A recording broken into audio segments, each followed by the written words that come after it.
5 days after my car plummeted into a Colorado ravine. My sister dressed in mourning black to sell off my future. She was not praying by my hospital bed.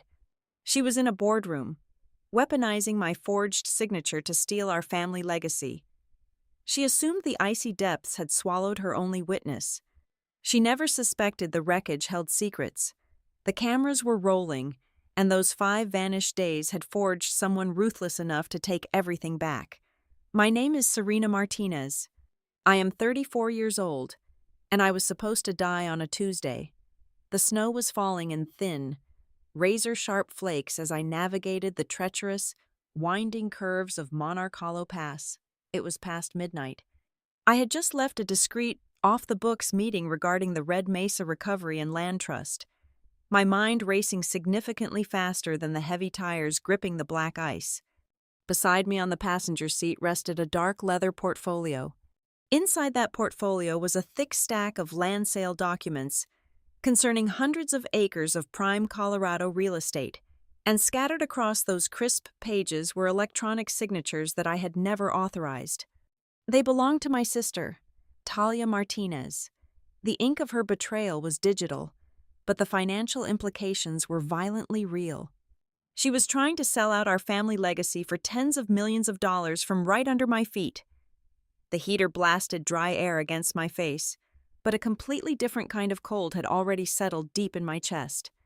Talia and I had always been fundamentally different. I was the one in the trenches, managing the heavy machinery fleets, the strict compliance logs, and the brutal physical aftermath of seasonal wildfires. Talia was the polished, flawless face of the company, shaking hands with local politicians and smiling radiantly for the business press. I knew she was ambitious, and I knew she loved the luxury that our name provided. But I never thought her greed would extend to absolute, calculated sabotage. I gripped the leather of the steering wheel, my knuckles turning stark white, preparing my arguments to confront her the very moment I reached my home in Denver. I approached the sharpest curve of the mountain pass, a notorious hairpin turn bordered by a crumbling guardrail and a sheer drop into the canyon below. I eased my right foot onto the brake pedal to slow my momentum. Nothing happened. I pressed harder, my heart kicking violently against my fractured ribs.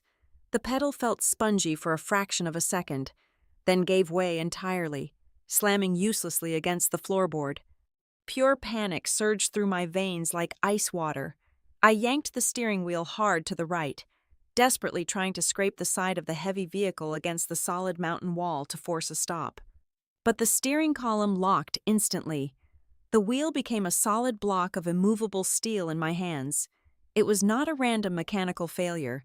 It was an execution. The massive vehicle launched off the icy asphalt. I heard the sickening, explosive screech of tearing metal as the heavy front bumper completely obliterated the steel guardrail. Gravity simply vanished. For a terrifying fraction of a second, I was suspended in the dark, snowy abyss, floating helplessly inside a metal cage. Then came the violent plunge. The world outside my windows turned into a chaotic, spinning vortex of shattering safety glass, crushing steel, and deafening noise. The car smashed violently against the rocky slope, flipping over itself in a brutal, bone-breaking descent. The roof caved inward with a horrific crunch.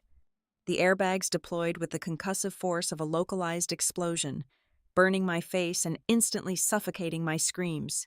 I was thrown violently against the seat restraints, every single impact sending explosive shockwaves of agony through my spine and neck.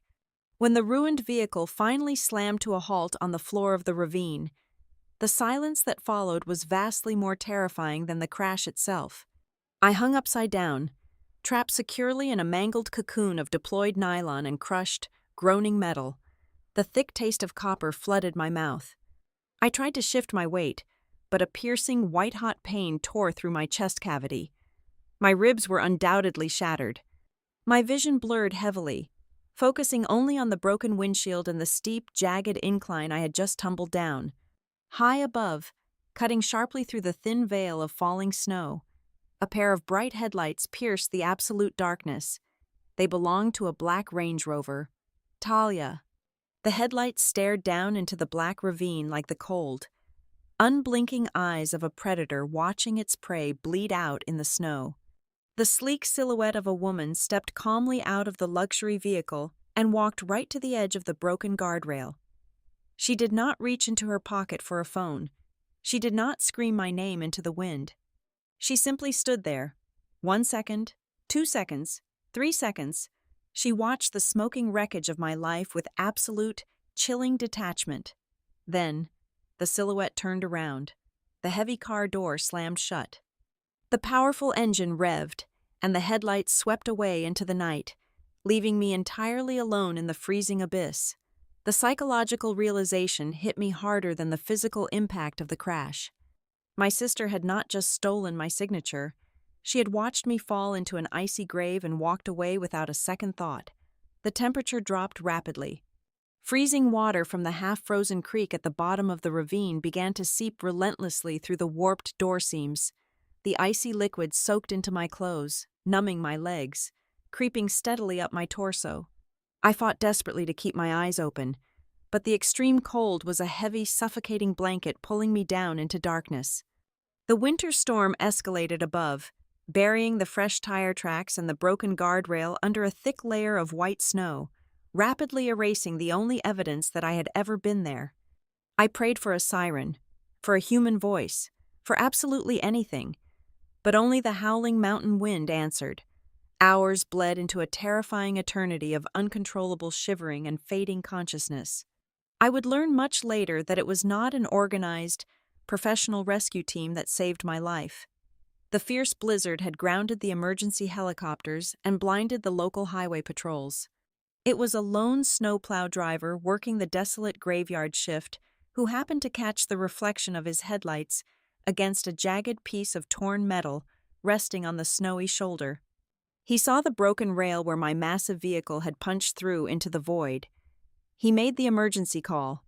It took a specialized winch, 2 heavy-duty tow trucks, and a dedicated crew of shivering paramedics nearly 4 hours to cut me free from the twisted steel trap.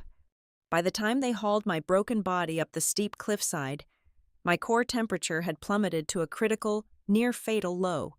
I woke up to the rhythmic, electronic beeping of a heart monitor and the overwhelming, sterile smell of medical antiseptic, the textured ceiling tiles of the street. Dorian Medical Center swam slowly into focus, blindingly white and harsh. It took me a full minute to remember how to breathe without searing, blinding pain. My head was wrapped tightly in thick layers of gauze, a dull, relentless throbbing ache radiating from my skull as if my brain were trapped in an industrial vice. My chest felt like it was encased tightly in wet concrete. I was broken, but I was lucid enough to feel that something was terribly, fundamentally wrong. A nurse with kind eyes and a tired, empathetic smile noticed my fluttering eyelids and rushed immediately to my side. She checked my vital signs, her hands moving with practiced, gentle efficiency. She told me I was incredibly lucky to be breathing. Then, she told me I'd been completely unconscious for exactly 5 days. 5 days. The words echoed loudly in my bruised brain. 120 hours of absolute silence. 5 days meant the fraudulent land deal was already moving forward. 5 days meant Talia had a massive head start to rewrite our family history. I tried to speak, but my throat was painfully dry and scratched. I managed a weak, raspy whisper, asking about my personal belongings, about who had brought me into the ward, about my family. The nurse paused, her expression shifting instantly from professional warmth to quiet, uneasy confusion. She adjusted my intravenous fluid line before answering. She said the ambulance crew had brought me in as an unidentified patient because my purse was nowhere to be found at the chaotic crash site. But then, she lowered her voice significantly, treating the strange information like a heavily guarded secret. She told me that on the second night of my coma, a very well-dressed woman walked into the hospital emergency room lobby. The sophisticated woman did not approach the busy triage desk to ask about my critical condition. She did not ask to speak to an attending doctor. She did not sign any hospital admission forms. She did not provide any health insurance information. And she certainly did not leave a valid emergency contact number. She simply walked straight up to the main reception counter, tossed my mud-stained designer purse onto the desk, turned on her expensive heels, and walked out the automatic sliding doors into the freezing night. My blood ran significantly colder than the Ravine water. Talia. She had taken my purse from my car before the trip or had somehow recovered it from the scene, holding onto it to strictly control my identity. Dropping it off anonymously was absolutely not an act of sisterly mercy. It was a cold, calculated legal move. She needed my physical body officially identified, so the legal machinery of my death or permanent incapacitation could immediately begin. She needed me to be documented as Serena Martinez on paper, so she could legally take over Red Mesa Recovery and Land without interference. My shattered ribs screamed in fierce protest as my breathing quickened with rage. The physical agony was immense, but my mind was sharpening with terrifying, crystal clarity. Talia genuinely thought the brutal fall had broken me forever. She thought the dark ravine had swallowed the only living person who could possibly stop her plans. She thought leaving me for dead in the snow would guarantee her absolute, unquestioned power. She was wrong. The woman who drove up that mountain was a loyal, hard-working sister who believed in family. That naive woman died violently in the freezing water at the bottom of Monarch Hollow Pass. The woman who woke up in this hospital bed exactly 5 days later had absolutely nothing left to lose. I lay perfectly still, staring blankly at the sterile ceiling, feeling the broken pieces of my life hardening quickly into something sharp, cold, and incredibly dangerous. I was not going to cry. I was not going to call the local police. I was going to let her believe she had won the war, and then I was going to systematically take everything back. The sterile white ceiling of my hospital room became a blank projector screen for the financial autopsy of my family. The physical agony of my fractured ribs and bruised skull was a constant, dull roar, but my mind operated with a terrifying, icy precision. The Martinez family did not shatter over something as simple as petty cash or sibling jealousy. We shattered over absolute power and the desperate, suffocating weight of corporate leverage.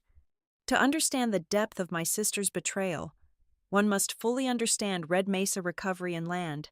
We were not just another corporate landscaping firm. We were the cleanup crew for the apocalypse. When wildfires ravaged the western slopes of Colorado and the dry brush of Utah, leaving behind miles of blackened timber and toxic ash, we were the ones who moved in while the ground was still smoking. We specialized in extreme site recovery, hazardous soil stabilization, and managing high-value land trusts that nobody else had the stomach or the heavy infrastructure to handle. It was a brutal, physically demanding industry built on diesel fuel, scorched earth, and massive federal contracts.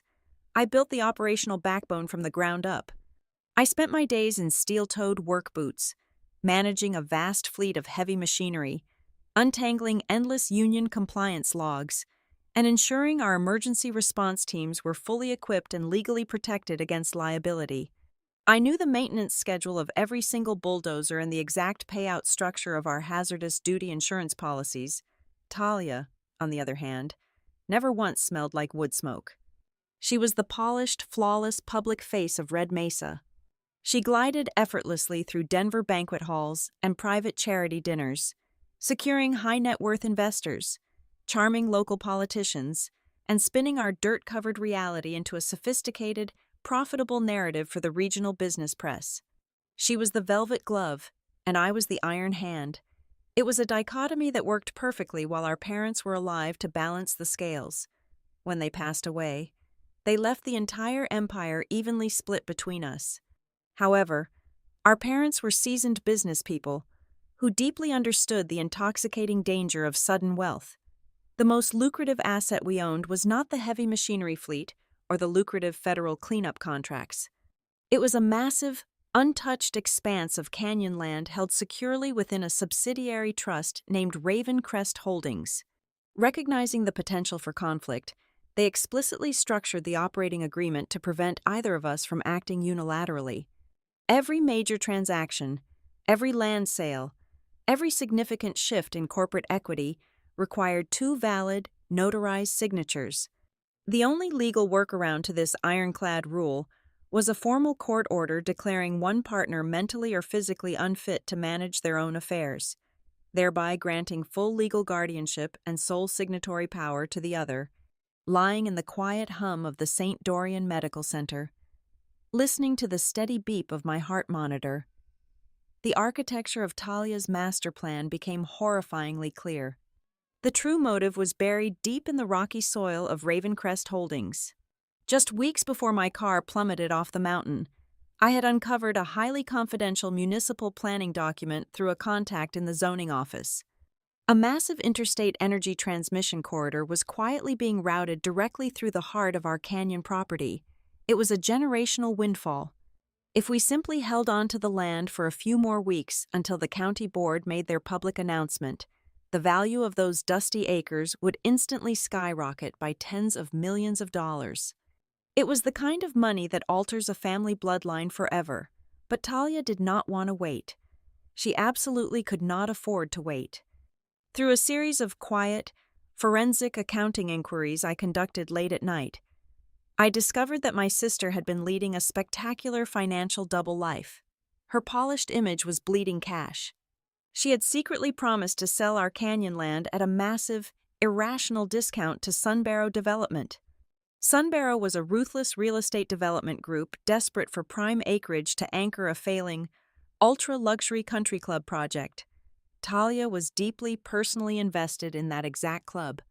Her own private venture capital investments were collapsing under mountains of toxic debt, and she needed a massive injection of liquid capital immediately to avoid personal bankruptcy and public humiliation. She was fully prepared to use our family legacy as a cheap, fast bailout for her own vanity project. The signs of her quiet desperation had been accumulating for months, like dry brush waiting for a single spark. I had noticed the financial discrepancies, but had foolishly attributed them to accounting errors or aggressive expansion tactics rather than outright malice. The Employee Emergency Reserve Fund, money explicitly meant to support our crews during the dangerous fire season injuries, had been quietly drained down to a mere fraction of its intended balance. Several of our most expensive emergency command vehicles had been mysteriously remortgaged to secure high interest, short-term bridge loans from shadow lenders. And worst of all, I had caught several electronic approval timestamps on secondary vendor contracts that had clearly been digitally altered to bypass my administrative oversight. The confrontation was inevitable. Exactly 24 hours before I found myself bleeding out in a dark ravine. Talia and I stood in the echoing concrete space of the company parking garage. The air was thick with unspoken tension. I held the Ravencrest land sale portfolio tightly in my hands. She wore a perfectly tailored designer coat, her eyes cold, calculating, and demanding. She gave me a polished, rehearsed speech about corporate liquidity, about shifting market trends, and about trusting her visionary instincts. I did not yell. I did not lose my temper.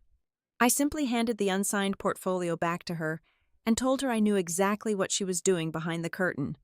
I laid out the drained reserve accounts, the remortgaged trucks, and the hidden Sunbarrow Development connection. I told her the canyon land was worth 3 times her discounted asking price and that I would never, under any circumstances, sign away our parents' legacy to cover her reckless personal debts. I looked her dead in the eye and warned her that if she pushed this fraudulent sale any further, I would trigger a full forensic audit and expose herself dealing to the board of directors and the federal regulators. I vividly remember the exact look on her face in that dimly lit garage, the mask of the loving, cooperative sister completely shattered, falling away to reveal something monstrous underneath. There was no hot anger in her expression. There was only a terrifying, hollow calculation.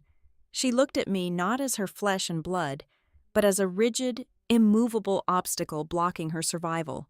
She took the portfolio, offered a tight, forced smile that did not reach her eyes, and walked out to her car without saying another word. I thought I had won the argument. I thought the genuine threat of an audit would force her to retreat and restructure her personal debts legally. I was profoundly, dangerously naive. In the sterile quiet of the hospital ward, connecting the timeline of the energy corridor announcement, the rapidly approaching Sunbarrow deadline, and my locked steering wheel. The true, suffocating horror washed over me. The crash was never a sudden, impulsive act of rage or a desperate crime of passion. It was a precisely timed, coldly calculated corporate execution. Talia chose the exact moment right before the Sunbarrow deal was set to close. She knew she could never forge my signature on a document of that magnitude without triggering immediate legal alarms from the holding company. She needed me entirely removed from the chessboard. She needed the legal authority of Ravencrest Holdings consolidated solely in her hands. She did not just need me dead. She needed me incapacitated, missing, or permanently silenced so she could rush to a friendly judge, claim emergency guardianship due to my severe injuries, and sign the canyon away before I could ever utter a single word of defense. The dark ravine was supposed to be my permanent, unquestionable resignation from the company, but she made one critical, fatal miscalculation. She assumed the extreme cold and the twisted metal would finish the job her mechanic started. She assumed that taking my identification and leaving me anonymous in a hospital bed would buy her all the time she needed to legally bury my authority. She forgot that I was the one who built the exact operational systems she was currently trying to steal. I knew every hidden account, every administrative password, and every single trapdoor clause in our operating agreement. The physical pain in my chest was blinding whenever I inhaled, but my mental resolve was absolute. I was no longer a victim of a tragic, unfortunate accident. I was a phantom operating directly behind enemy lines. My sister was about to find out that the only thing significantly more dangerous than a business partner asking questions is a dead woman who already knows all the answers. The physical effort of simply keeping my breathing shallow and my face entirely relaxed while adrenaline spiked violently through my veins was exhausting. Every time the heavy door to my hospital room hissed open, I had to suppress the immediate, desperate urge to flinch. I had to become an object. I had to become the broken, useless thing my sister firmly believed she had created.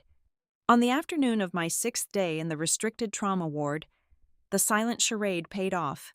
I heard the distinct, sharp rhythm of expensive high heels striking the linoleum floor of the hallway. Then, the voice drifted through the partially open door. It was a flawless, terrifying performance. Talia was speaking to the chief attending physician. Her tone was a masterclass in manufactured grief, perfectly balanced between the exhausted sorrow of a loving sibling and the practical resilience of a seasoned executive. She asked the doctor, in a voice trembling with artificial tears, if I was showing any signs of lucidity for discharge. She did not ask if I was in physical agony. She did not ask if the swelling in my battered brain was subsiding. She framed the medical inquiry exactly like a status update on a problematic corporate asset. Through the narrow gap in the door, I caught the devastating legal fragments she was deliberately planting. I heard the specific phrases emergency guardianship and severe cognitive impairment echoing in the quiet corridor. She was actively constructing a bulletproof narrative. She was aggressively convincing the medical staff that the crash had permanently destroyed my mental capacity, positioning herself as the reluctant, duty-bound sister who needed immediate, unilateral control over my estate to manage my long-term medical care. The sheer, breathtaking audacity of the lie chilled the blood in my veins far more than the freezing water of the ravine ever did. When her footsteps finally faded away toward the elevator banks, I slowly opened my eyes. The afternoon sun was slicing harshly through the vertical window blinds. A young nurse entered the room a moment later to check my intravenous fluid lines. Her name tag read, Mara Ellison. Over the past 24 hours of feigned unconsciousness, I had observed that Mara possessed a sharp, quiet intelligence. She moved with practiced precision and did not look at me with the overwhelming, useless pity the other staff showed. She looked at me with clinical curiosity. I waited until she was standing right beside the bed, checking the heart monitor. Then, I reached out with a trembling, bruised hand and weakly gripped her wrist. She gasped softly, her eyes widening in immediate shock. I pressed a single finger to my lips, begging for absolute silence. I told her I needed a device, whispering so softly my throat burned as if I had swallowed crushed glass. I told her I needed an internet connection, and I needed it strictly off the official hospital network. Mara hesitated for exactly 3 seconds. She looked toward the closed door, her jaw setting in a firm, decisive line. Then, she reached deep into her scrub pocket and pulled out her personal tablet, sliding it silently onto the mattress. My fingers shook violently as I typed my complex administrative password into the secure Red Mesa internal portal. The screen illuminated my bruised face with a harsh, glaring light. What I found waiting inside the company system was a synchronized, multi-million-dollar corporate slaughter. The Ravencrest land sale documents were fully loaded into the final executive execution queue. They were officially scheduled for automatic, legally binding approval at exactly 4 a.m. the following day.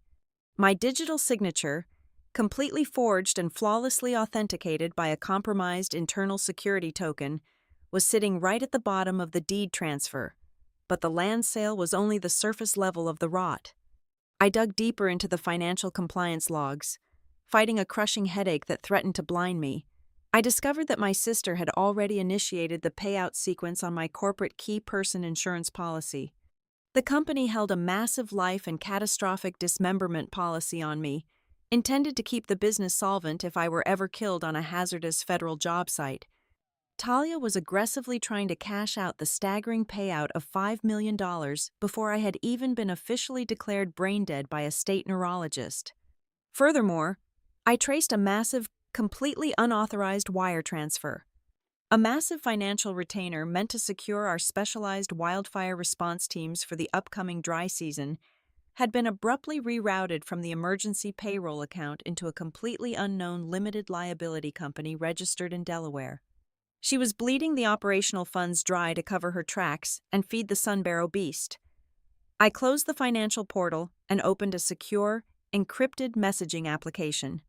I had exactly 2 people left in the world I could blindly trust with my life. The first was Julian Beck, the ruthless, deeply cynical attorney who had managed our family estate since I was a teenager. The second was Rowan Pike. Rowan was an abrasive, brilliant former arson investigator who had transitioned into private vehicle recovery appraisal after a brutal political fallout with the state fire department. I typed a frantic, concise message to Julian detailing the guardianship fraud and the impending 4 o'clock land sale. I sent a separate, equally urgent directive to Rowan, ordering him to locate my wrecked vehicle before the state troopers or my sister's private fixers could crush it into an unrecognizable cube of scrap metal. I handed the tablet back to Mara, exhausted and sweating heavily through my thin hospital gown. She looked down at the dark screen, then back up at my face. Her instincts had clearly warned her about the elegantly dressed woman crying in the hallway earlier, without me needing to ask. Mara quietly offered to check the internal security camera timestamps for the main corridor. 10 minutes later, she returned, her face exceptionally pale. She handed me a handwritten note. The security logs proved that during her entire hour-long visit to the ward, Talia had never once requested entry into my actual room. She had stood in the hallway, performed her weeping monologue for the head surgeon, signed the preliminary legal evaluation requests, and left the building. She never even wanted to look at my face to confirm I was breathing. My encrypted phone pinged softly through the tablet interface. It was Julian. His response was immediate and terrifyingly pragmatic.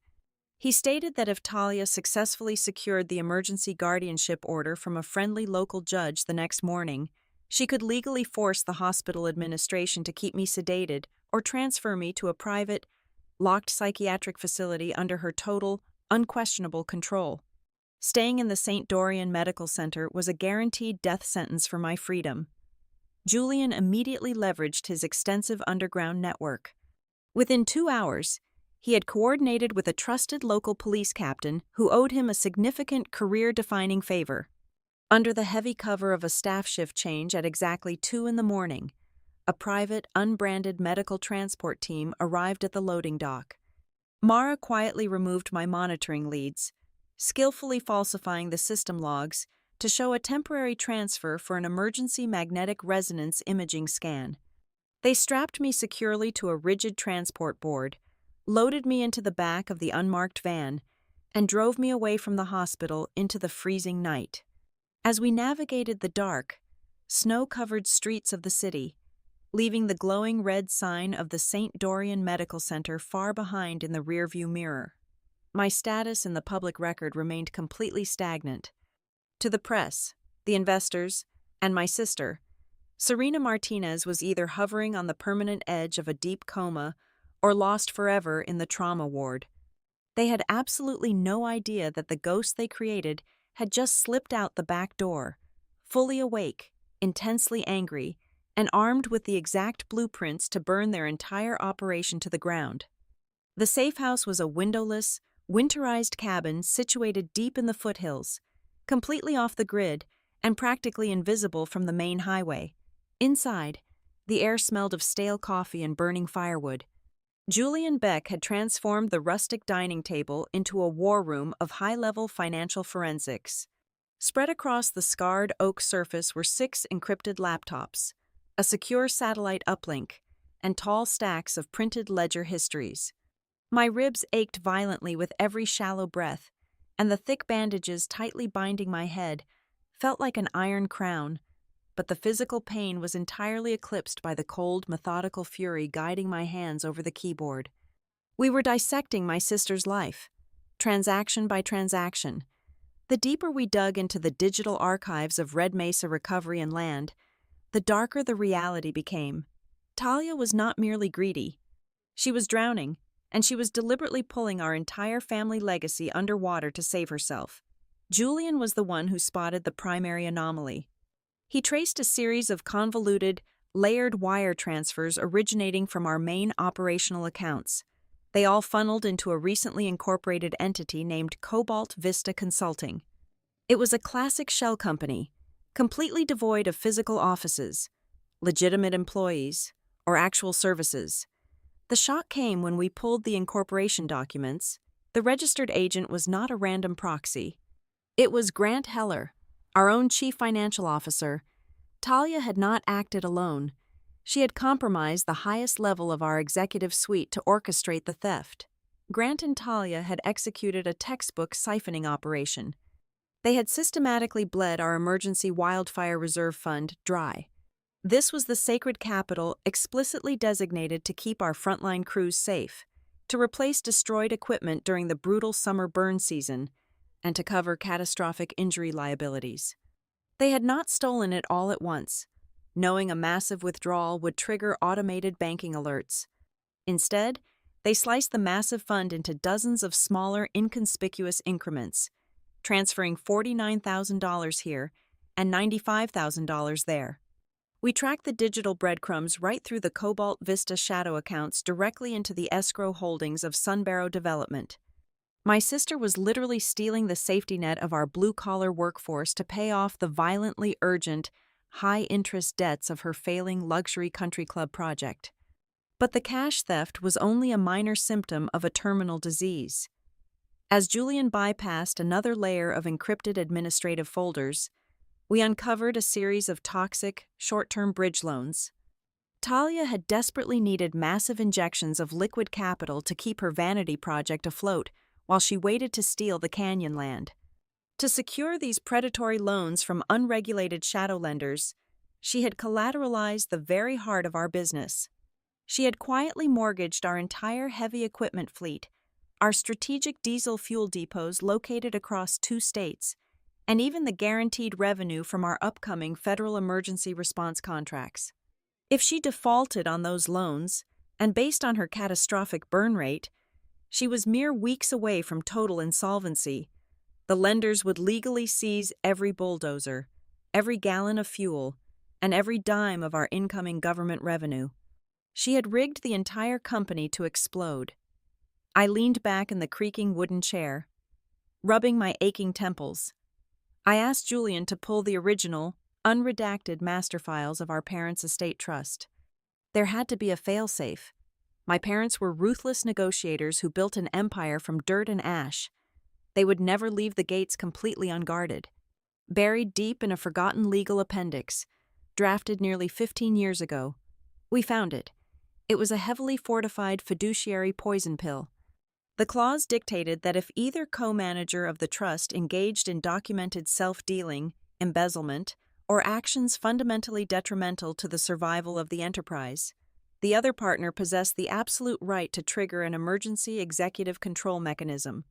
This mechanism would instantly strip the offending partner of all voting rights, signatory authority, and equity access, pending a full federal audit. It was the exact weapon I needed, but deploying it required irrefutable, undeniable proof of malice. The proof arrived in the form of a heavily encrypted email archive Grant Heller had foolishly backed up on a secondary company server. Searching through the correspondence, I stumbled upon a devastating political revelation. Talia had not just promised the canyon land to the Sunbarrow developers, she had actively pre-sold the zoning rights. The emails detailed secret meetings with 3 influential county commissioners. Talia had guaranteed them exclusive lucrative board positions at her future luxury resort in exchange for their guaranteed votes to rezone our protected canyon from a conservation and agricultural designation into a private commercial development. She was illegally leveraging restricted land she did not yet fully control, making corrupt promises to public officials to inflate the speculative value of a stolen asset. Julian looked at me, his seasoned eyes dark with a mix of professional awe and deep concern. He asked if I wanted to call the state attorney general immediately and drop the heavy legal hammer. I shook my head, the movement sending a sharp spike of pain down my neck. I told him no. If we struck now, Talia would panic, destroy the remaining physical evidence, and drag the company through a decade of messy public litigation. She might even negotiate a plea deal and walk away with a fraction of her stolen wealth. I did not want a messy legal settlement. I wanted total, unquestionable annihilation. I instructed Julian to quietly, invisibly freeze the secondary accounts she did not know we were monitoring. I told him to draft ironclad document preservation subpoenas, ready to be served the exact second I gave the order. We were going to gather every single broken link of her conspiracy and weave it into a noose. Just as the sun began to set behind the snow-capped pines, my secure phone buzzed against the wooden table. It was Rowan Pike. He sounded completely out of breath, the background noise filled with the harsh, metallic grinding of industrial machinery. He had spent the last 24 hours hunting down the maintenance history of my ruined vehicle. Talia had explicitly told our fleet manager that she was taking my car to the official, authorized dealership in downtown Denver for a routine brake and steering alignment while I was locked in negotiations. Rowan found the official logs. The car never arrived at the dealership. Instead, he tracked a digital toll booth receipt that placed my vehicle in a desolate industrial park on the outskirts of the city. Talia had taken my car to an unlicensed, off-the-books performance shop known for modifying illegal street racing vehicles. A place that asked 0 questions, dealt exclusively in hard cash, and kept absolutely no official state repair records. The chilling reality settled over the warm room like a thick, suffocating layer of frost. It was no longer just a corporate coup. It was premeditated, coldly calculated attempted murder. My sister had paid a back-alley mechanic to sabotage the steering column of my car, ensuring it would fail precisely when I was navigating the deadliest mountain pass in the state. I stared at the glowing laptop screens, the staggering financial numbers and dense legal jargon blurring together into a perfect portrait of pure, unadulterated evil. I finally understood the true architecture of vengeance. The most devastating revenge is never achieved by screaming, crying, or confronting the traitor in a fiery fit of rage. True, absolute revenge is a silent, surgical operation. It is the meticulous, unyielding process of isolating the target, cutting off their financial oxygen, and dismantling the very foundation of their reality. I was not going to simply send my sister to a comfortable federal prison. I was going to let her climb to the very top of her fragile, glittering mountain of lies, and then I was going to tear the ground out from under her feet, ensuring she lost every dollar, every ounce of power, and every single shred of her carefully curated public dignity. The secure encrypted phone vibrated against the wooden table at exactly 11 o'clock at night. I answered immediately, Rowan sounded unusually tense, his voice barely rising above a harsh whisper. He told me they had moved the wrecked vehicle. It was never taken to the official State Highway Patrol impound lot. Someone with deep pockets and forged authorization had signed a private release order. The crushed remains of my life were currently sitting in an unlicensed salvage yard deep in the industrial district, and the owner was scheduled to fire up the industrial metal crusher at exactly 6 in the morning. The news struck me with the force of a physical blow. That mangled cube of steel and shattered glass was the only tangible tether to the crime.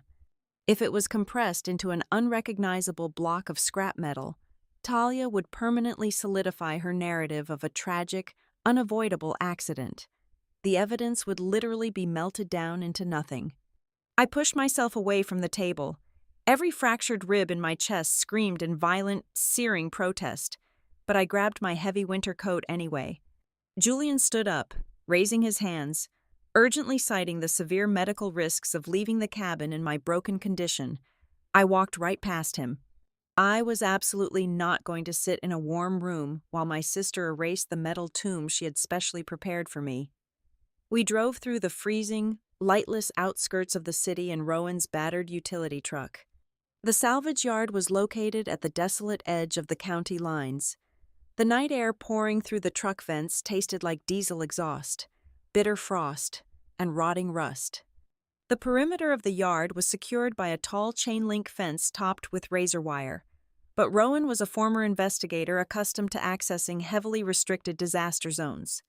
He pulled a pair of heavy industrial bolt cutters from his duffel bag and seamlessly severed the thick padlock securing the rear service gate.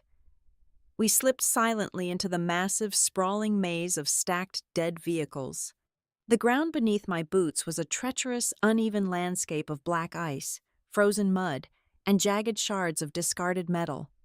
The biting cold sliced straight through my heavy coat, sending fresh spikes of agony radiating through my cracked ribs, but the surging adrenaline masked the absolute worst of the pain.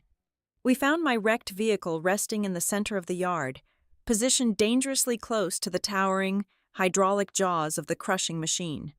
Seeing the ruined metal in person, stripped of the disorienting darkness and swirling snow of the mountain ravine, was a profound visceral shock.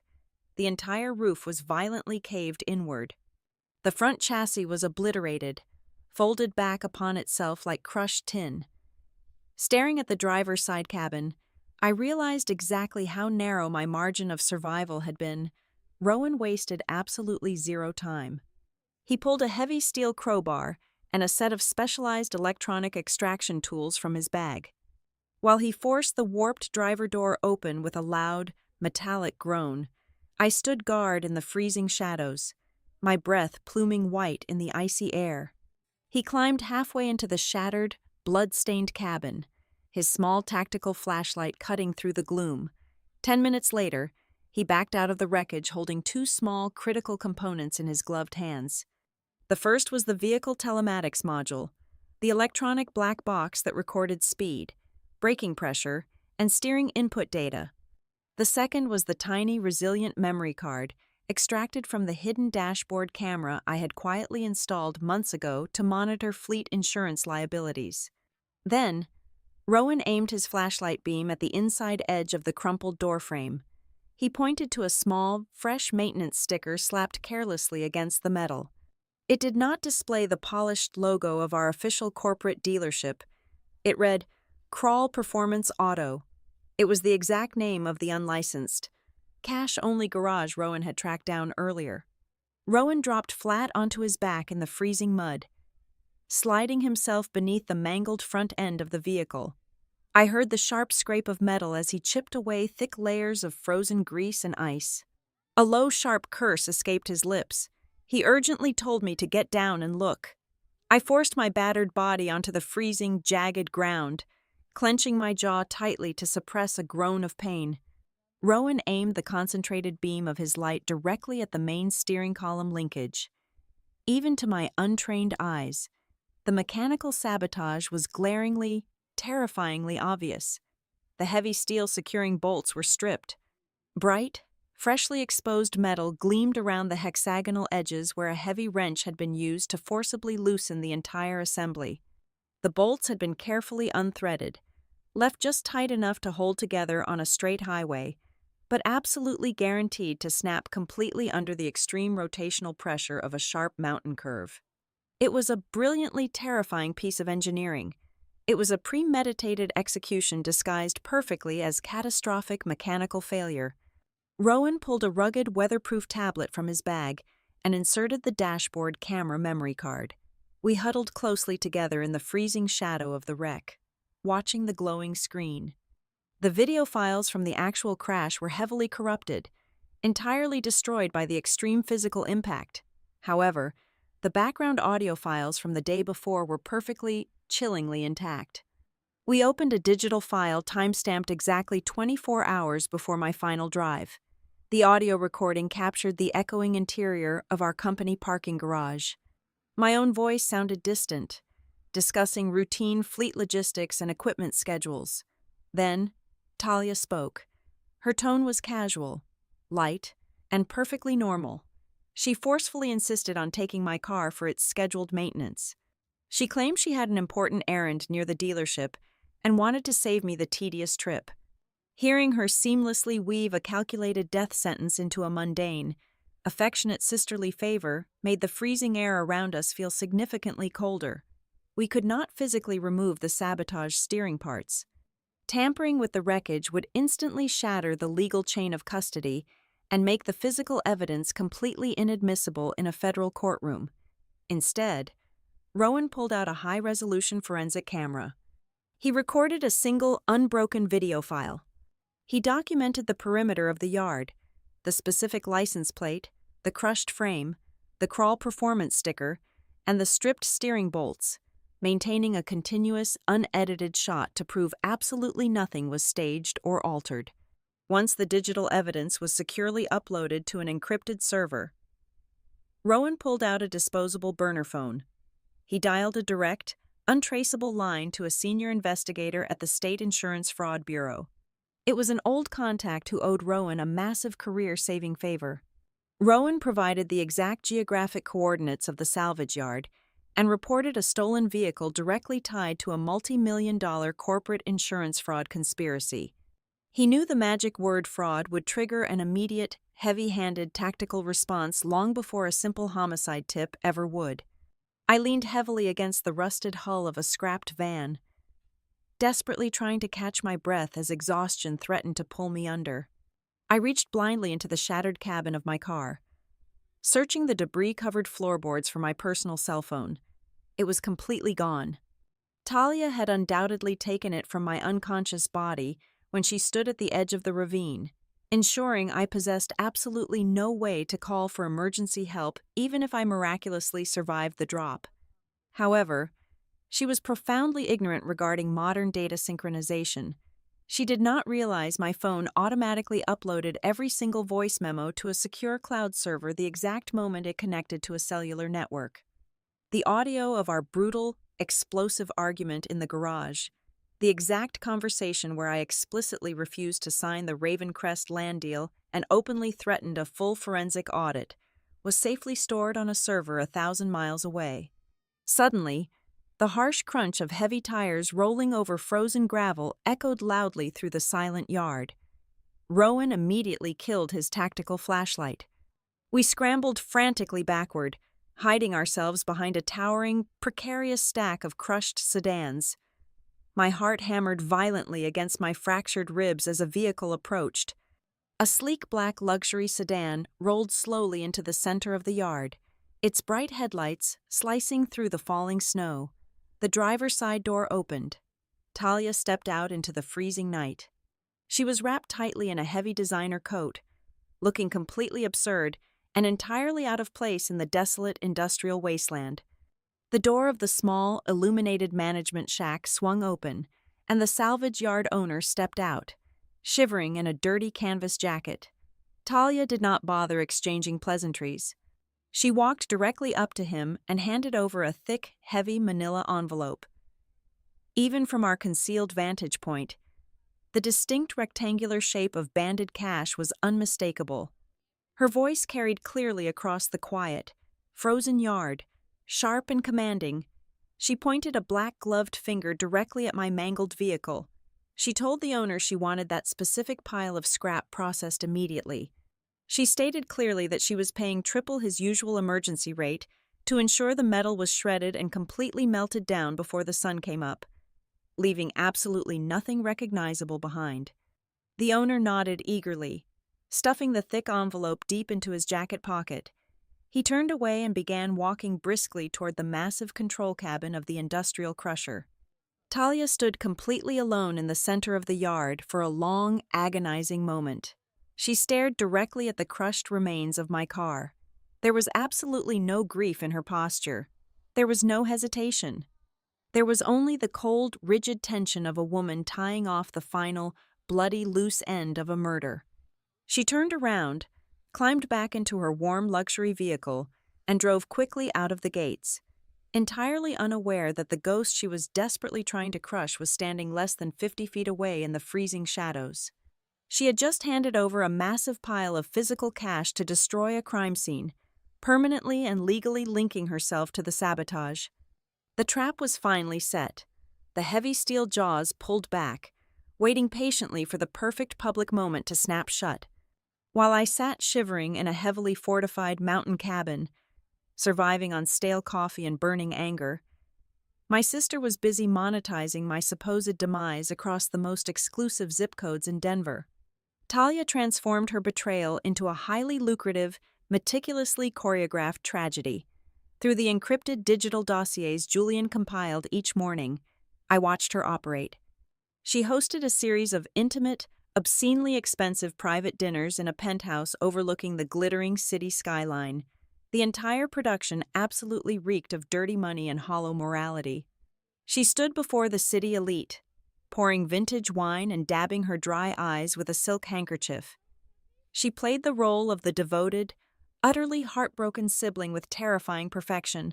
She softly explained to the wealthy socialites and venture capitalists that she was being violently forced to liquidate our most precious family assets simply to afford the staggering costs of my long-term neurological care.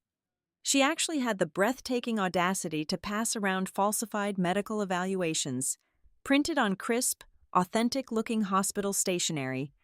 Those fake documents detailed my severe, irreversible cognitive decline. She used my stolen future as a prop to extract deep sympathy, and more importantly, massive, unregulated short-term bridge loans from investors eager to comfort a grieving heiress. I refused to let her control the narrative completely. I reached out to Ivy Boone through an untraceable, secure channel. Ivy was a relentless, razor-sharp investigative journalist who possessed an absolute intolerance for corporate corruption. I did not give her the entire picture, as I needed to remain a ghost for just a little longer, but I handed her a loaded gun. I directed her to start asking incredibly uncomfortable questions at the county municipal building. I told her to look into the sudden, unexplained geographical surveys being conducted by Sunbarrow Development on our strictly protected canyon property. Within 24 hours, Ivy was cornering sweating zoning officials in tight hallways, demanding to know why a restricted agricultural trust was suddenly being fast-tracked for a luxury commercial rezoning permit without a public hearing. The political foundation of my sister's master plan was beginning to severely crack under the pressure of authentic journalism. Simultaneously, Julian executed a brilliant, invisible legal maneuver. He quietly filed an emergency administrative block against the deed transfer of the Ravine property. However, he carefully maintained the absolute fiction of my incapacitation. He cited obscure technical irregularities regarding the medical proxy signatures, deliberately making the filing look like a routine bureaucratic delay rather than a targeted attack from a conscious partner. The delay was designed to frustrate Talia, to push her out of her carefully maintained comfort zone and force her to make desperate, highly visible mistakes. Her greed enthusiastically took the bait. A contact within our corporate insurance underwriter forwarded Julian a highly flagged, internal communication. Talia had aggressively petitioned the insurance firm to completely bypass their standard investigatory protocols. She was desperately demanding the immediate, unverified disbursement of my multi-million-dollar key person life insurance policy. She wanted the cash deposited into her private accounts before the hospital had even issued a final, legally binding prognosis regarding my brain activity.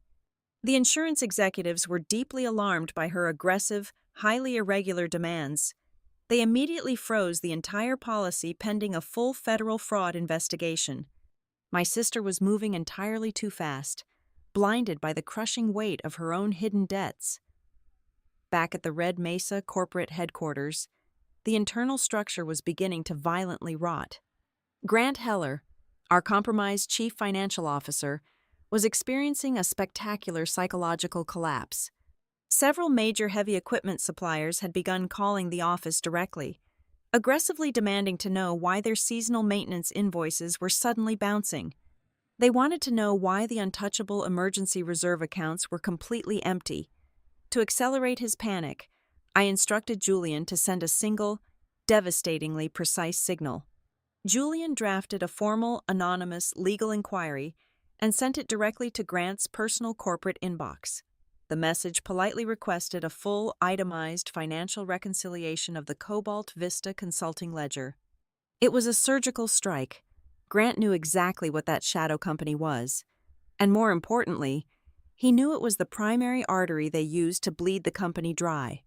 The moment he read that email, he knew the authorities, or someone incredibly dangerous, was actively looking at their specific crimes. Grant was a fundamental coward who only followed the money. I knew that the second he felt the heat of a federal audit, he would instantly realize that Talia would absolutely sacrifice him to the authorities to save her own skin. We were isolating her from her most crucial accomplice. The pressure finally caused a structural failure, but not the one we entirely expected. A deeply sympathetic board member, completely enchanted by the tragic performance my sister had delivered at the penthouse dinners, secretly called her. He quietly warned her that rumors were aggressively circulating in the financial district. He told her that someone was quietly pulling the historical ledgers on the Canyon Trust, and that the zoning board was terrified of a pending newspaper expose. Instead of retreating, the panic ignited a fierce, destructive arrogance in my sister. She decided to outrun the collapsing ice. She aggressively bullied the buyers, bribed the remaining compliant officials, and forcefully moved the final executive closing schedule up by a full 48 hours. She was determined to cash out and secure the funds before the invisible walls completely closed in. Sitting in the dimly lit cabin, listening to Julian outline her frantic, accelerated timeline, I made the final, hardest decision of the entire operation. Julian begged me to walk into the federal building right then, to present the mountain of digital evidence and have her quietly arrested before the ink could touch the paper, but I flatly refused. Taking her down in a sterile interrogation room would not destroy the false, glittering empire she had built on my back. A quiet plea deal would leave her social reputation partially intact. I needed absolute, undeniable ruin. I wanted my sister to stand in the most expensive room in the city. I wanted her surrounded by the incredibly wealthy investors she worshipped, the politicians she had corrupted, and the local journalists she thought she could manipulate. I wanted her to feel the absolute peak of total victory, to sign another fraudulent, damning confirmation right in front of people who possessed money, cameras, and profound reasons to turn their backs on her forever. I was going to let her build her own magnificent public guillotine, and I was going to be the ghost who finally dropped the blade. The profound silence of the mountain cabin offered a brutal space for reflection. Stripped of my daily operational duties, I was left alone with the agonizing throb of my healing ribs and the devastating clarity of hindsight. The true tragedy of the Martinez family was not born in the wreckage of my vehicle. It was cultivated slowly over a decade of silent resentment. I had always been the invisible workhorse of Red Mesa recovery and land. For 10 years, I was the one standing ankle-deep in toxic ash, negotiating equipment leases, and managing the grueling logistics of our seasonal wildfire crews. I handled the minor liability lawsuits, the union disputes, and the brutal administrative grind. When our father fell terminally ill, I was the one who moved a cot into his bedroom. I spent 6 agonizing months administering his morphine, managing his failing bodily functions, and watching the strongest man I knew wither into a ghost, Talia. Meanwhile, remained in Denver. She flew in for the funeral wearing a perfectly tailored black dress, delivered a flawless, tear-jerking eulogy that made the local evening news, and gracefully accepted the condolences of politicians she had been actively courting. She was the shining, unblemished face of the family. I was just the hands that kept the dirt hidden. Sitting at the wooden table, I accessed a hidden archive of corporate communications Julian had managed to mirror from the main company servers. I began reading through 3 years of my sister's private emails to our board of directors and senior investors. The betrayal I found there was far more insidious than a severed steering column. Talia had been meticulously assassinating my professional character for years. Whenever I blocked one of her dangerously aggressive expansion plans, or refused to leverage our heavy machinery for short-term capital, she did not argue with me directly. Instead, she sent quiet, sympathetic emails to the board. She described me as being incredibly rigid, incapable of handling executive stress, and suffering from severe emotional burnout. She actively painted a portrait of a difficult, erratic woman who was clinging to outdated business models. She had been laying the psychological groundwork for my eventual removal long before she ever paid a mechanic to cut my brakes. The most chilling confirmation of her absolute detachment arrived through a secure, encrypted message from Mara Ellison, the young nurse who had helped me escape. Mara had been quietly monitoring the hospital staff gossip. She sent me a direct quote she had overheard from the chief of neurology. During that flawless, weeping performance in the hospital corridor, Talia had not just asked about my cognitive decline. She had looked the doctor dead in the eye and asked exactly how many days of continuous unconsciousness were legally required before a patient could be permanently declared a ward of the state. She was calculating the statutory waiting period for my civil death, the last lingering shred of my naive hope, the tiny voice that wondered if my sister had panicked or made a terrible, impulsive mistake, instantly froze into a solid block of absolute certainty. Later that evening, Julian returned from the city carrying a small, heavy steel lockbox. It had been retrieved from a private, climate-controlled storage facility registered entirely under my late mother's maiden name. I was the only person who possessed the combination. Inside the box, resting beneath a stack of old property deeds, was a thick envelope sealed with wax. I broke the seal with trembling fingers. It was a handwritten letter from my parents, dated just 2 months before their fatal plane crash. Reading their words felt like listening to ghosts speak the terrible truth out loud. They knew. They had always known exactly who Talia was. They wrote that they loved my sister deeply, but they were acutely aware of her dangerous addiction to prestige and her catastrophic financial instincts. They confessed that they had deliberately engineered the complex, restrictive covenants of the Ravine Holdings Trust specifically to protect the family legacy from her reckless vanity. They had secretly built those legal safety catches to ensure that absolutely no one but me would ever hold the ultimate, unilateral control over our most valuable assets. They had burdened me with the massive responsibility of guarding the gates against my own flesh and blood. The letter did not soothe my fractured heart. It did not bring me peace. Instead, it acted as a surgical blade, cleanly cutting away the final, suffocating layer of familial obligation that had kept me tethered to the illusion of our sisterhood. For days, a small, pathetic part of my soul had hesitated at the prospect of completely destroying my sister through the federal justice system. I had agonizingly debated if there was some possible path to isolate her, to strip her of her corporate power while still somehow preserving her freedom. The letter killed that hesitation. My parents had spent their final years desperately trying to manage a monster they had created. I was not going to repeat their mistake. Rowan Pike walked into the room just as I dropped the heavy parchment onto the table. He took one look at my face, read the cold emptiness in my eyes, and poured me a glass of water. He leaned against the stone fireplace, crossing his arms over his chest.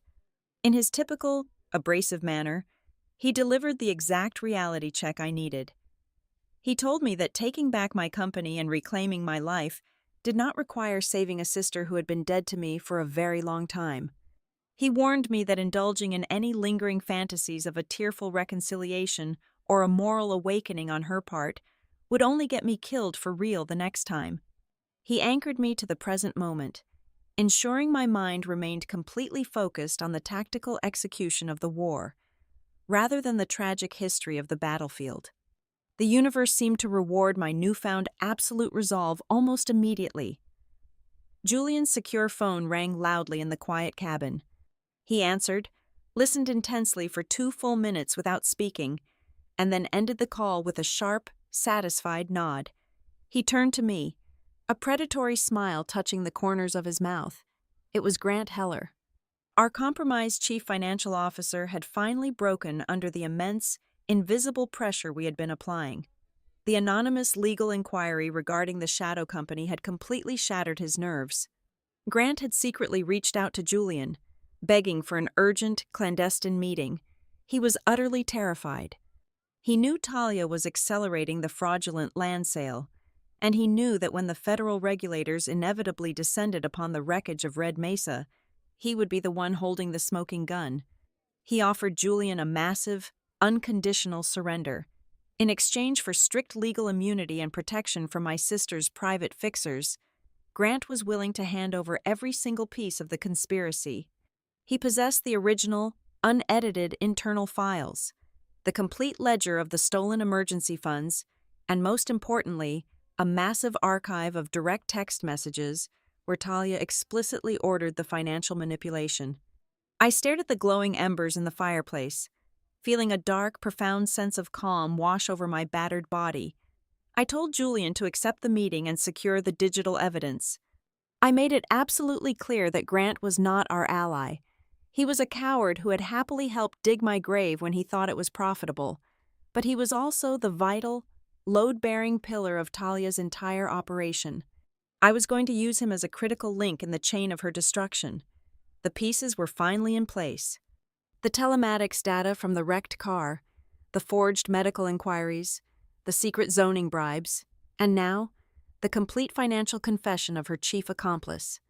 The trap was fully constructed, heavily armed, and waiting in the dark. I began to meticulously plan the exact sequence of the upcoming confrontation. I was not going to simply present the evidence to a judge in a quiet courtroom. I was going to force every single liar, every corrupt official, and every greedy investor who had enabled her to stand in a brightly lit room and watch the false idol they worshipped burn to the ground. The season of hiding was officially over. Grant Heller delivered his absolute surrender on a silver encrypted flash drive. Julian brought it into the cabin just as the morning light hit the snow. Plugging it into the secure terminal felt like turning the final key on a missile launch sequence. Grant had hoarded an astonishing amount of digital leverage. He handed over the exact email chains where my sister directed the fabrication of our executive board minutes. We read her cold commands instructing him to generate fake medical invoices from a shell clinic to justify the massive cash withdrawals she claimed were for my specialized trauma care. She had even forced him to draft the fraudulent power of attorney documents. But the most devastating piece of evidence was a direct message thread with Dean Krall, the back alley mechanic. Talia had texted him a terrifyingly specific instruction. She wrote that the steering column needed to fail completely, but the fracture had to look entirely like a natural consequence of hitting black ice at high speed. She explicitly ordered him to make it look exactly like a real accident. The premeditation was no longer a theory. It was written in black and white digital ink. Every door was rapidly closing around her, but Talia was a cornered predator, and she was preparing her most audacious move yet.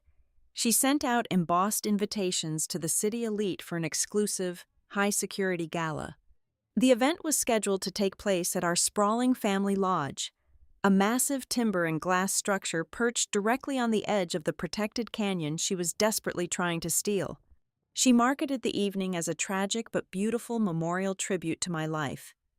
Her ultimate goal was breathtakingly cynical. She planned to use my supposed death to officially unveil the Sunbarrow luxury resort project to her wealthy peers. She intended to lock the investors in a room, feed them expensive champagne, leverage their sympathy, and force them to commit millions of dollars in hard capital right on the spot before the night ended. She thought she controlled the entire board, but Ivy Boone was quietly dismantling her public cover. The investigative journalist sent us a high-definition video file captured by a stealth drone she had flown over the canyon the previous afternoon. The footage was completely damning. Heavy earth-moving machinery bearing the Sunbarrow Development logo was already actively tearing through the protected soil of our conservation easement. They were illegally surveying and destroying restricted land before a single permit had been officially approved. Ivy promised to broadcast the footage on the evening news network, instantly elevating the situation from a quiet family dispute to a massive public corruption scandal involving the county zoning board. Julian took the entire mountain of evidence to a highly trusted contact within the Economic Crimes Division of the State Investigative Bureau. The lead detective was ready to deploy a tactical raid, but the state prosecutors hesitated. They warned Julian that a high-priced defense attorney could easily argue that Grant Heller orchestrated the entire financial fraud alone to cover his own debts, and that the emails were cleverly spoofed. To guarantee an ironclad criminal conviction, the authorities needed my sister to legally bind herself to the forgery in a completely undeniable setting. They needed her to proudly present the fake documents and fraudulent land deeds as genuine artifacts to the public, right in front of witnesses. Just as we were finalizing the trap, Talia proved exactly why she was so dangerous. She smelled the smoke. She realized the secondary bridge loans were suddenly frozen and that Grant was dodging her calls. Instead of panicking and running, she aggressively went on the offensive. She walked into the district attorney office and filed a massive, formal criminal complaint against me. She completely inverted the narrative. She provided the investigators with carefully doctored ledgers, claiming that she had recently discovered I had been aggressively embezzling millions of dollars from the company operational funds for the past 2 years. She told the press that the guilt of my impending exposure was the real reason I had driven recklessly off the mountain pass. The accusation hit the local news cycles like a bomb. The psychological impact of her lie was a devastating physical blow. I sat in the cabin, watching the television screen as reporters stood outside the Red Mesa headquarters discussing my supposed crimes. For the very first time since waking up in the freezing ravine, a deep, suffocating terror gripped my chest. My loyal crews, the men and women who trusted me with their lives during the fire seasons, were suddenly giving interviews expressing their shock and deep disappointment. Our remaining legitimate lenders immediately threatened to pull our operational lines of credit. I was holding a mountain of truth, but I felt the horrifying possibility that I might actually lose the war. A lie told loudly enough and early enough can easily drown out a quiet truth. I was spiraling into a dark panic when my secure phone chimed with a message from Mara. The young hospital nurse had taken a massive personal risk. She had convinced a deeply sympathetic colleague in the hospital information technology department to run a deep diagnostic scan on the restricted patient server. They successfully recovered the deleted access logs. The digital fingerprint was undeniable. The logs proved that an external Internet Protocol address registered directly to my sister had attempted to forcibly hack into my heavily protected neurological files 52 separate times. She had desperately tried to steal my private medical data to complete her emergency guardianship application. It was the absolute proof of her malicious intent, completely shattering her public image of the grieving, devoted sibling. The heavy despair instantly evaporated, replaced by a cold, sharpened fury.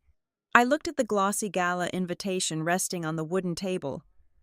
Julian asked if we should intercept her before the event started, to quietly shut down the party and hand her over to the detectives in the parking lot. I shook my head. Attacking early would give her a chance to spin the narrative, to claim she was the victim of a corporate ambush. I wanted her to feel the absolute zenith of her false power. I mapped out the exact sequence of the evening. I would not stop her from walking up to the podium. I would not stop her from smiling at the cameras. I would let the massive room fill to capacity with the wealthiest people in the state. I would wait patiently in the shadows while the waiters poured the expensive vintage wine.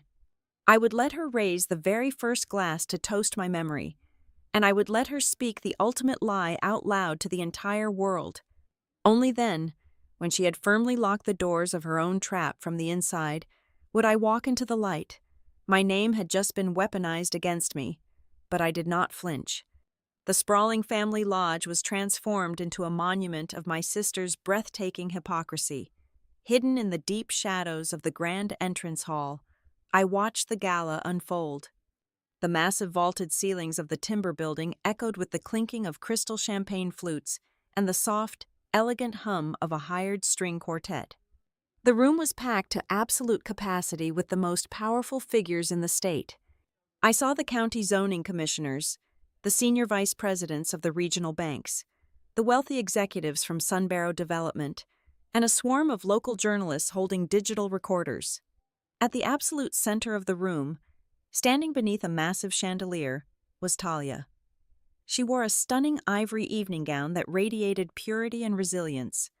Beside her rested a massive, illuminated architectural model of the proposed luxury resort, aggressively stamped right over the exact topography of our protected canyon land. She tapped her microphone, and the heavy murmur of the elite crowd faded into respectful silence. Her voice echoed through the lodge, thick with manufactured emotion. She spoke about tragedy. She spoke about the devastating fragility of life. Then, with a tear glistening perfectly in the harsh spotlight, she gestured toward the architectural model. She boldly announced to the room that this sprawling commercial development was not an act of corporate greed, but a beautiful, permanent tribute to honor her beloved sister, Serena. She was literally standing on the grave she dug for me, asking the people who held the purse strings to finance the headstone. I stepped out of the shadows. I did not wear an evening gown. I wore a sharply tailored, charcoal gray business suit.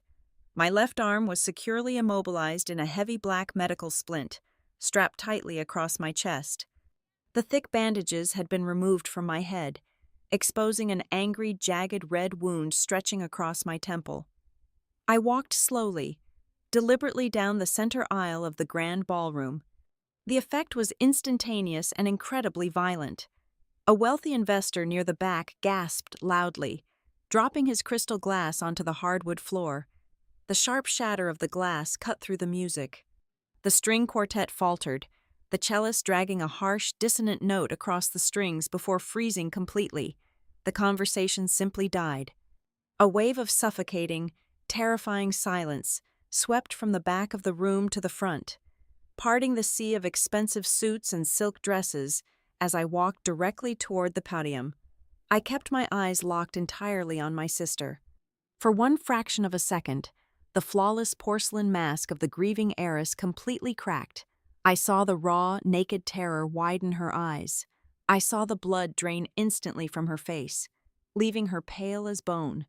She gripped the edges of the wooden podium so hard, her knuckles turned stark white.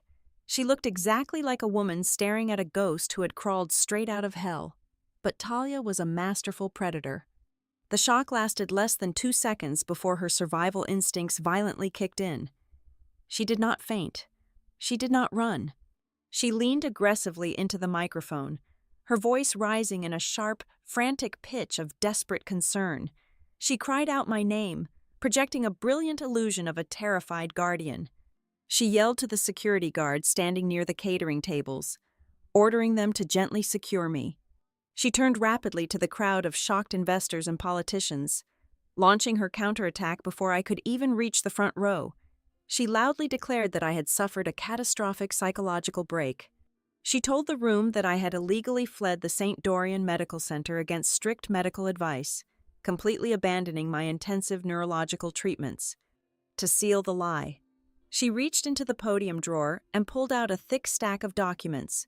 She waved the papers in the air for the journalists to see. She screamed that she possessed the official psychiatric evaluations proving my severe cognitive decline.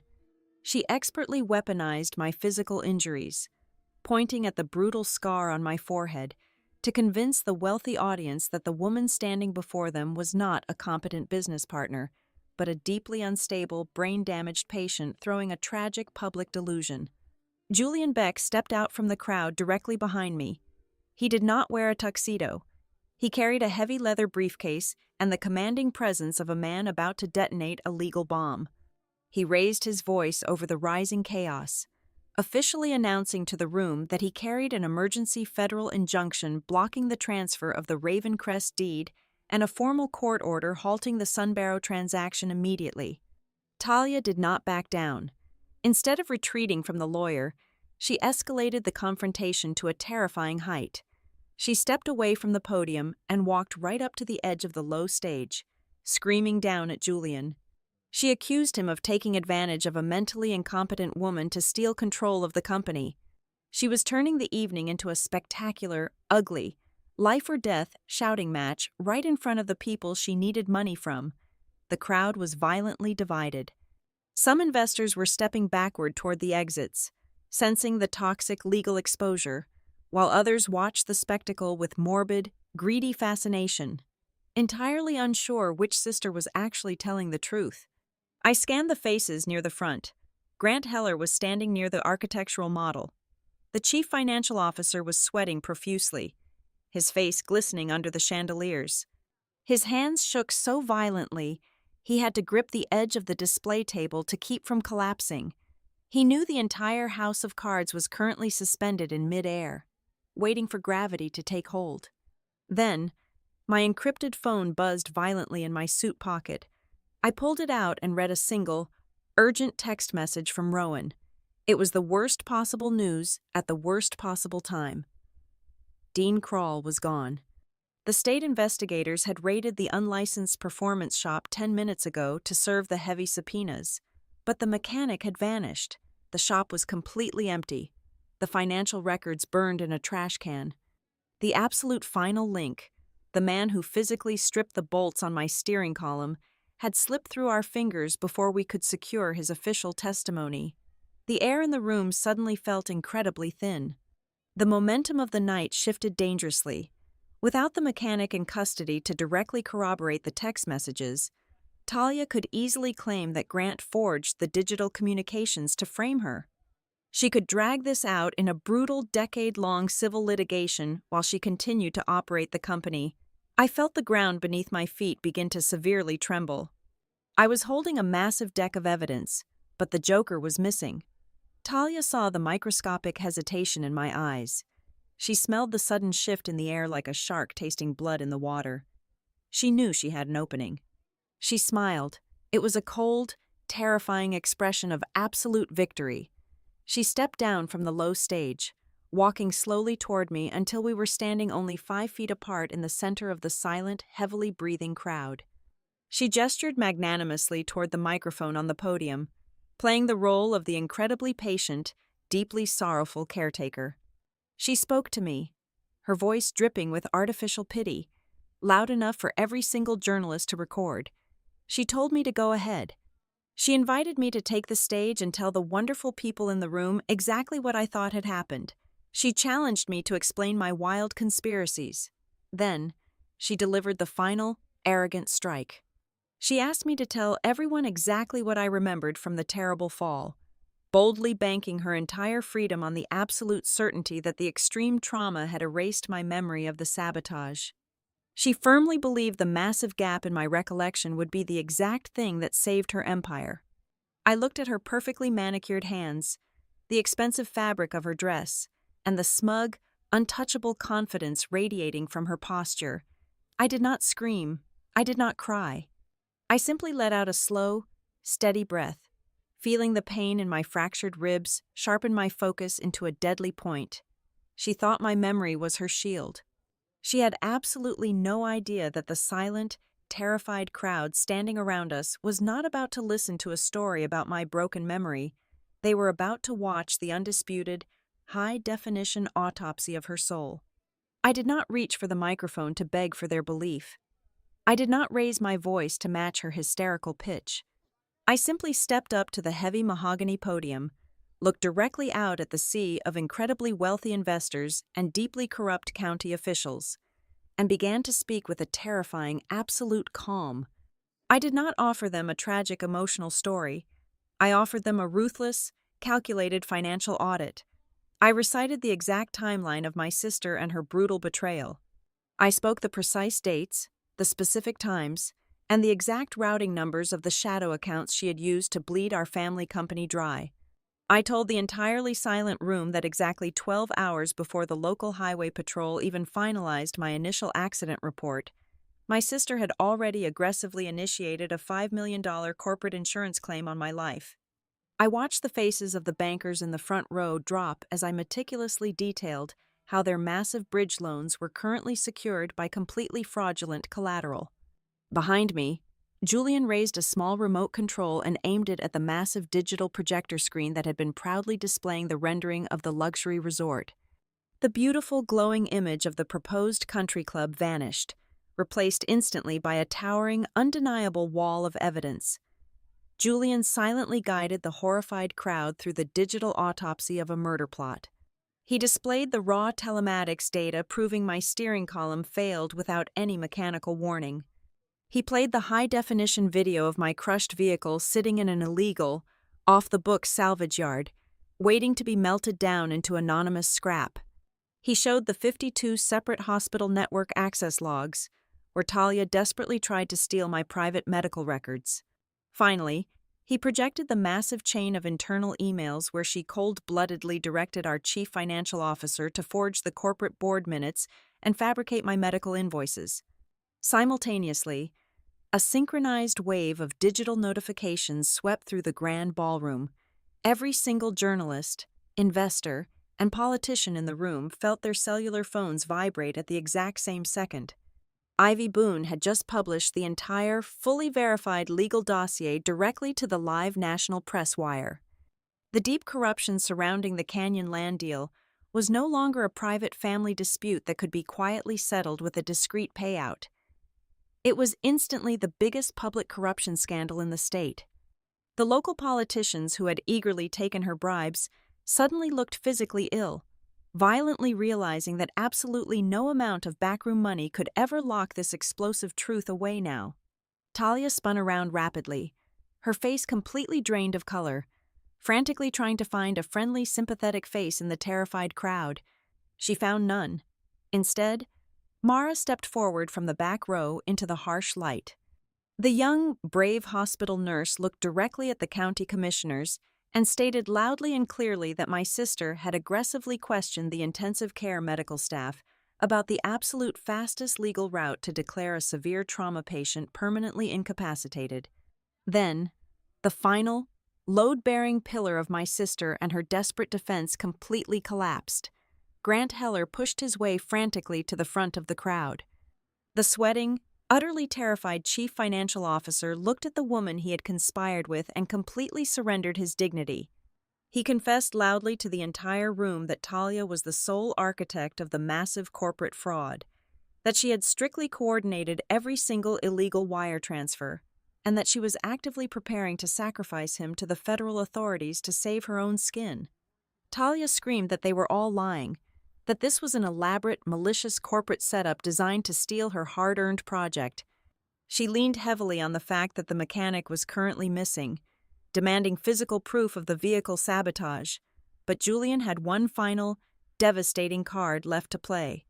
The Economic Crimes Unit had not physically found Dean Krall, but they had successfully seized his entire digital life during the police raid. Julian tapped the presentation remote one last time. An audio recording echoed loudly through the vaulted timber ceiling of the luxury lodge. It was recovered directly from the automatic cloud backup of the mechanic and his illegal burner phone. My sister and her voice, crisp, arrogant, and perfectly clear, filled the absolute dead silence of the room. We all heard her explicitly order the mechanic to make the car incredibly unsafe in the exact spot it needed to fail, but to carefully ensure the damaged steel held together just long enough to get me onto the treacherous mountain road. The atmospheric shift in the grand hall was instantaneous and absolutely total. The wealthy investors physically backed away from the stage as if my sister were suddenly carrying a deadly, highly contagious virus. The corrupt zoning officials immediately cut their ties, rushing desperately toward the front coat check to escape the building. The bank representatives furiously typed on their secure phones, freezing the massive bridge loans and shutting down her credit lines right on the spot. And from the heavy oak doors at the back of the room, a highly trained team of serious, unsmiling state financial investigators stepped forward into the bright light. The complex trap had not just successfully closed, it had spectacularly detonated exactly as planned. Talia was arrested right there in her stunning, expensive ivory gown. As the lead detective securely fastened the heavy steel handcuffs behind her back, he loudly read the staggering list of federal and state charges: attempted murder, corporate wire fraud, severe document forgery, grand insurance theft, and criminal conspiracy. The entire Ravencrest land deal officially collapsed before midnight. Her exclusive luxury country club project completely exploded into dust, taking absolutely all of her remaining social capital and false prestige down with it. In the exhausting but deeply rewarding weeks that followed, I took absolute, unquestioned control of Red Mesa Recovery and Land. The very first thing I did was fully restore the massive employee hazard fund, returning hundreds of thousands of dollars back to the safety net of our workers.